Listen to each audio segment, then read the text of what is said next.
66 kg. Posljednji semi-pro meč večeras. U crvenom uglu dolazi iz Pileta.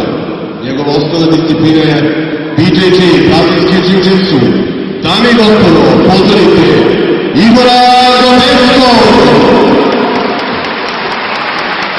Njegov protivnik iz pravog ugla je Miloš Veneski, dolazi nam iz Kumanova iz Republike Makedonije, iz kluba MMA Kumanovo 2006. Do sada se takmičio, ima jednu pobedu i jedan poraz. Kategorija do 66 kg.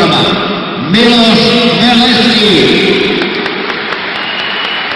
Meč je zakazan u 3 runde u 3 minute.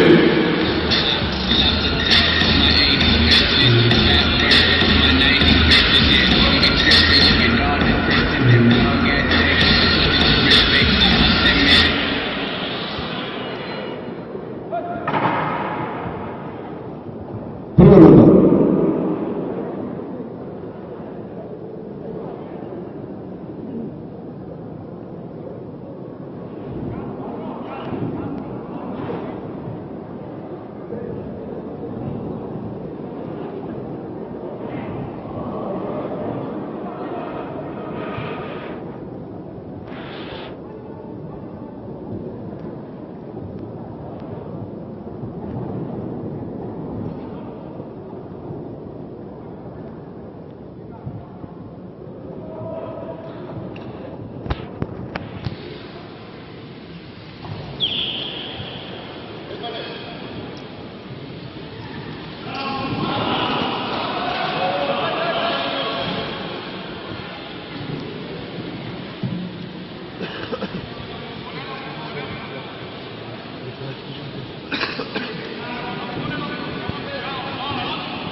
Ja беше това.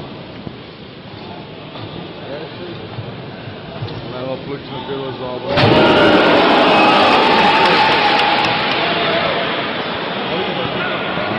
Не види яма.